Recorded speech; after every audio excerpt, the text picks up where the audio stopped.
Hi friends, ഇതെന്റെ അമ്മയാണ്. അമ്മയുടെ നീ റീപ്ലേസ്മെന്റ് സർജറി കഴിഞ്ഞു. ഇന്ന് 1 month കഴിഞ്ഞു, അതായത് 37 days കഴിഞ്ഞു. അപ്പൊ എനിക്ക് തോന്നി അമ്മയുടെ ജേർണി, ആ ഒരു experience after surgery, before surgery, surgery ചെയ്യേണ്ടി വന്നത് എന്തുകൊണ്ടാണ്, സർജറി കഴിഞ്ഞിട്ട് എങ്ങനെയായിരുന്നു എന്നൊക്കെ ഒന്ന് ഷെയർ ചെയ്യാമെന്ന് എനിക്ക് തോന്നി. അത് വേറെ ഒന്നും കൊണ്ടല്ല, അമ്മ സർജറിക്ക് പോകുന്നതിന് മുന്നേ അമ്മ യൂട്യൂബിനകത്ത് ഇങ്ങനെ 2-3 പേരുടെ വീഡിയോസ് കണ്ടായിരുന്നു. അത് കണ്ടപ്പോൾ അമ്മയ്ക്ക് തന്നെ ചെയ്ത് കഴിഞ്ഞാൽ സക്സസ് ആണ്, ഇങ്ങനെയൊക്കെയാണ്, വേദനകളൊക്കെ ഉണ്ട് എന്ന് അമ്മയെ തന്നെ ഒന്ന് പറഞ്ഞ് മനസ്സിലാക്കിയതിന് ശേഷമാണ് അമ്മ സർജറിക്ക് ഒരുങ്ങിയത്. അപ്പൊ അമ്മ അങ്ങനെ ഒരുങ്ങി അമ്മ സക്സസ് ആയി ഇരിക്കുമ്പോൾ അമ്മയ്ക്ക് മറ്റുള്ളവർക്കൊരു പ്രചോദനം കൊടുക്കാൻ പറ്റും. അപ്പൊ അത് വെച്ചിട്ടാണ് ഞങ്ങൾ ഈ വീഡിയോ എടുക്കുന്നത്. അപ്പം അമ്മയോട് തന്നെ ചോദിക്കാം, എങ്ങനെയായിരുന്നു സർജറി, എന്തുകൊണ്ടാണ് സർജറിക്ക് വില്ലിങ് ആയത്, സർജറി കഴിഞ്ഞിട്ടുള്ള എക്സ്പീരിയൻസ് എങ്ങനെയാണ്, പെയിൻഫുൾ ആയിരുന്നോ അതോ സ്മൂത്ത് ആയിരുന്നോ എന്നൊക്കെ നമുക്ക് ചോദിക്കാം.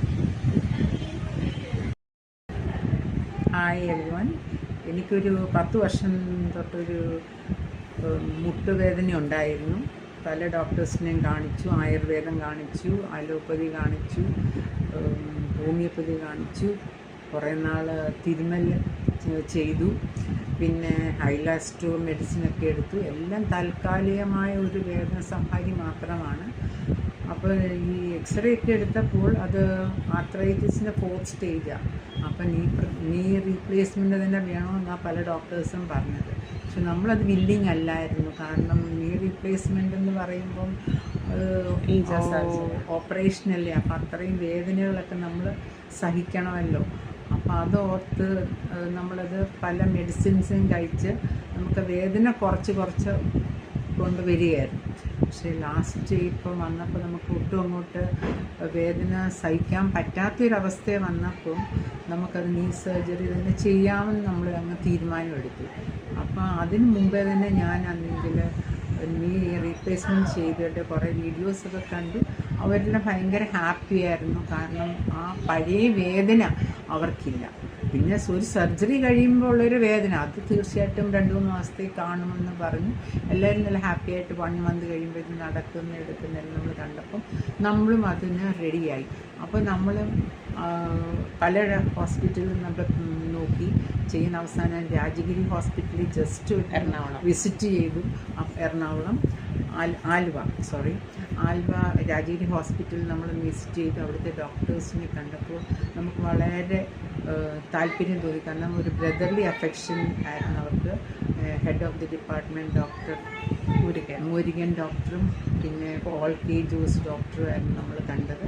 അവർ നല്ല ഫ്രണ്ട്ലി ആയിരുന്നു, നല്ല ബ്രദർലി അഫെക്ഷനുമായിരുന്നു. അപ്പോൾ പിന്നെ അവിടെ തന്നെ അങ്ങ് ചെയ്യാമെന്ന് നമ്മളങ്ങ് തീരുമാനിച്ചു.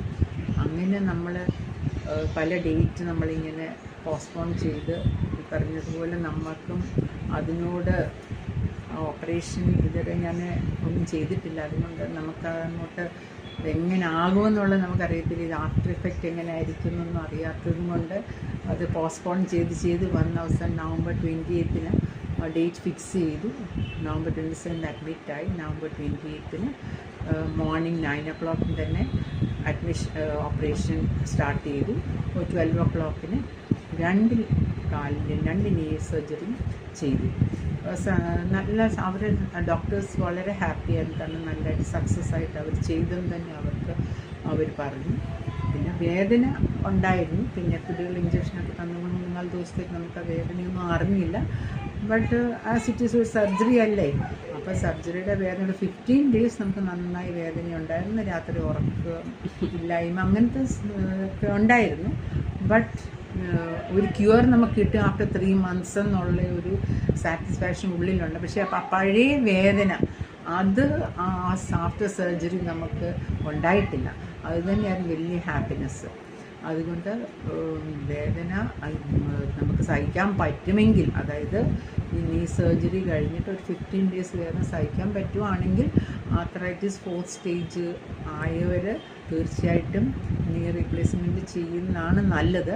പിന്നെ നമ്മൾ ഓരോ പേഷ്യൻസിനെയും കണ്ട് നമ്മൾ സ്വയം അത് മനസ്സിലാക്കി സെൽഫ് കോൺഫിഡൻസ് ഇതിന് വേണം. അല്ല, വേദനയുണ്ട്, നല്ല വേദന നല്ല. കാരണം ഒരു നല്ലതായിട്ട് മുറിച്ച് വെച്ചേക്കുന്ന ഒരു സർജറി അല്ലേ. അപ്പോൾ ഒരെണ്ണത്തിന് 35